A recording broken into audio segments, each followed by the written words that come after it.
Okay. All right. So very quickly, what are some of the reasons that the Member of Parliament and those who are in support of the the repeal bill have given so far about what they are looking for? What are they saying? What are some of the reasons they're giving? Thank you. Thank you again for inviting me and also for taking interest in what is going on in the Gambia.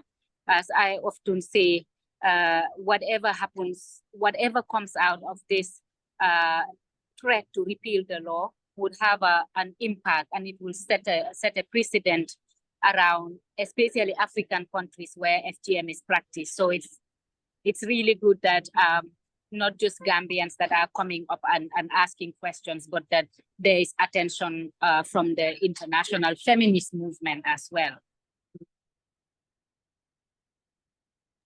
There's a lot of noise here, so I hope you can hear me okay. I can hear you very well. Okay, perfect.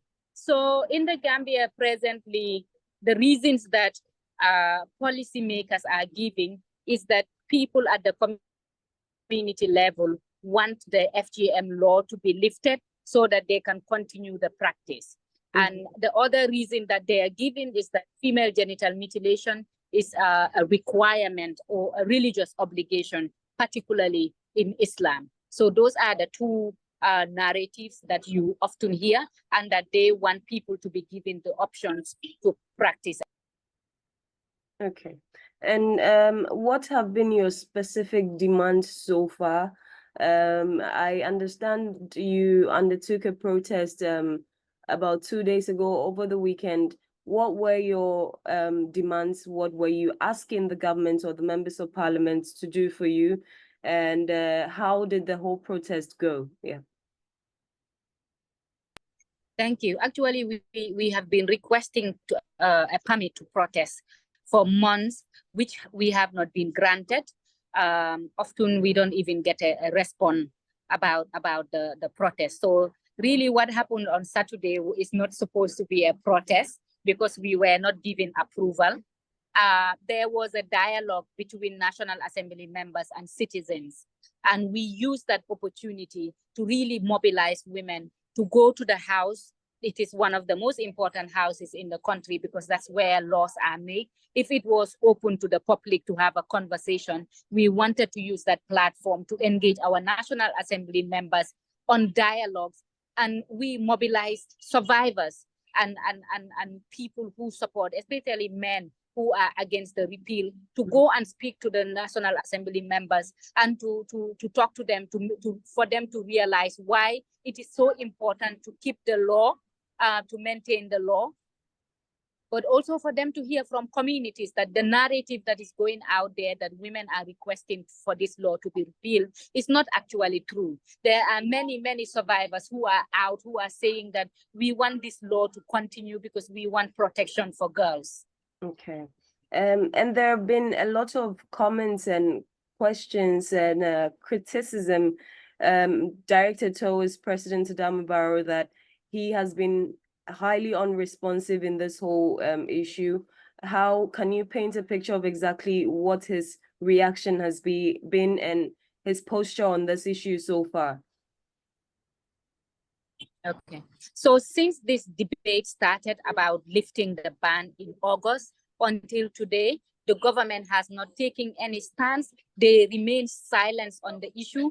So for us, that speaks volumes. The fact that there is a law and there is a threat to repeal this law under the government, including the Ministry of Gender and Children and Social Welfare, which is responsible for the welfare of the girl, child, and women, they've still remained at silence and nobody is talking about this issue, shows us their lack of commitment to protect women and girls in this country.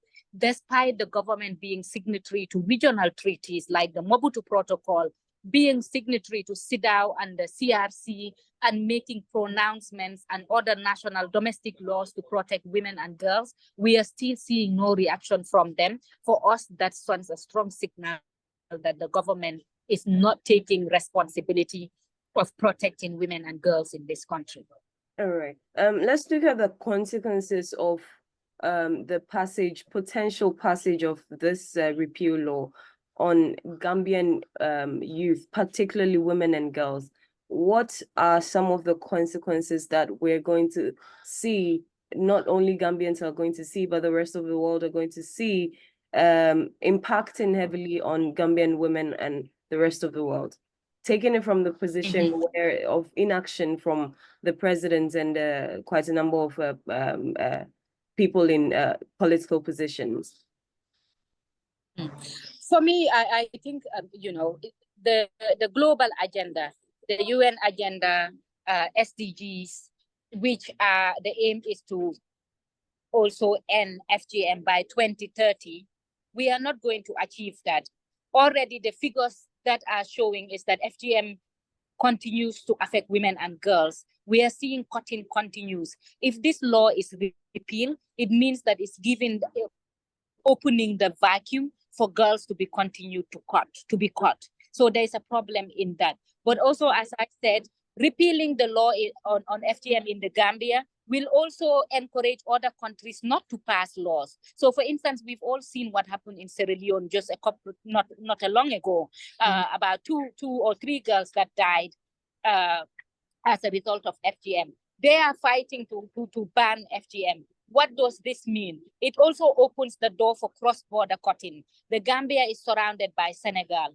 If FGM, the ban is lifted in the Gambia, it means that it opens the door for families in Senegal to cross over and have their girls cut. So this is not just a problem for Gambia. It's a cross-border. It's a global problem. That's why it is so important that this law doesn't get repealed.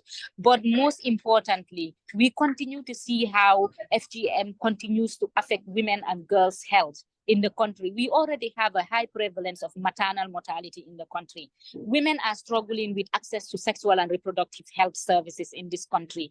FGM is known to expose women's health, especially sexual and reproductive health and mental health. These are also services that are very limited to women and girls in this country. By lifting this ban, you are exposing more girls, you are increasing the vulnerability and increasing women's likelihood to access these services that are already not adequate to us as a nation. Okay, that's an interesting point you make. Let's talk about the right to practice religion, because when you're starting, you said some of the reasons why the campaigners for the repeal bill are giving way that religious practices, and because it's a cultural practice. Let's put that together with the right of people to practice their religion and culture, and then the right of young girls and young women. Isn't there a contradiction on the demand you're making? Which one should, supersede the other, especially in a highly religious country like Gambia? Yeah. So here is the issue. In the Gambia, FGM is performed on babies, on young girls who are not in a position to make a consent about what happened to their bodies. So for me, that's an excuse. Additionally, tradition and culture is not something that is static. Tradition and cultures change. Therefore, the use of tradition and culture, or even religion, to perpetuate violence against women is unacceptable. I know for a fact, as a Muslim woman, I am a Muslim woman, I equally want to go to heaven, just like the religious leaders and the men that are advocating for this. But for me, my religious stance is this. If FGM was a requirement of Islam, there wouldn't have a gray area. We wouldn't have been arguing whether this, because there are so many Islamic scholars who would also tell you that FGM is not an Islamic requirement. I believe that if FGM was a religious requirement, we wouldn't have such a gray area on a topic that is as sensitive as this. For me, moreover, is the fact that I don't have any record. There's no record anywhere on the religious scripts, like on the Quran, that will show me that Allah says that girls should be cut. There is also no evidence, no documentation to show that even though our Prophet sallallahu alaihi wasallam had a lot of female family members, had a lot of wives, lots of daughters, there is no evidence that any of them had undergone female genital mutilation. Therefore, I don't believe that FGM is a religious requirement. I believe it is as a result of the control of wanting to control women's sexuality.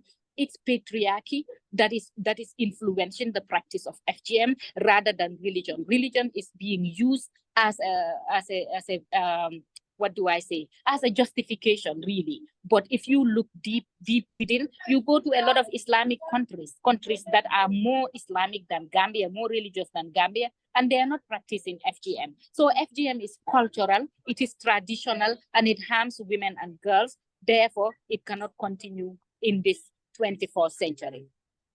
Thank you very much.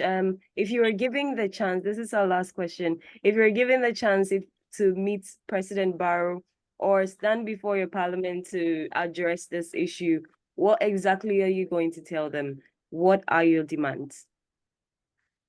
Yes, as a survivor of female genital mutilation myself, and a lot of women that I have spoken to in the Gambia, I know how FGM impacts women and girls. And there's a lot of evidence available, research based on the Gambia by Gambians that have shown how FGM is affecting women, how much it is costing our health systems, but also how it is hindering young girls' potentials. Because, you know, there's a relation between FGM and early marriage, where girls are sent out of school to get married because how does that actually impact the Gambia's development? How do the fact that even though women have the higher majority in this country, a lot of them are hindered from achieving their full potential because of harmful traditional practices such as female genital mutilation. By holding these women back, you are also holding development back. But also Gambia is not an island. We are part of the international community. We have taken commitments at the international level to protect women and girls. And we must continue that commitment, and we must show that we meet those commitments. And that starts at the House of the Parliament, the people who make the laws that promote to enforce those laws. So my demands for the Parliament is to make sure that law remains, to ensure that the law against FGM is not lifted. In fact, what they should be advocating is to strengthen and implement that law. And another thing that I would push for me, what we are seeing is broader than just FGM. It shows inequalities in our society. If we had enough women representation in our parliament, strong women, we wouldn't have had men bringing this conversation at the table, deciding what happens to the bodies of women and girls. We need more representation of women in decision making. That is what our National Assembly should be fighting now, but not taking back the few privileges and the few rights that women are given. Okay, can you tell us the stage at which the bill is in right now for in Parliament? Yeah, so the bill is going to be tabled on the 4th of March for the first reading. Yes, and then we'll see what happens subsequently. Okay, sure. We'll be sure to reach out to you for further comments on this. Thank you very much for your time. And I am extremely proud of you. You speak so well and you are very vocal about this. I haven't been happier. I have been following this and trying to reach out to someone in Gambia for so long. And I'm so happy that we've been able to do this. Once I get the stories out, I'll send you the links and then you can share them if you want to. Thank you so much. And I wish you all the very best in your endeavor. All right. Have a wonderful evening. Thank you.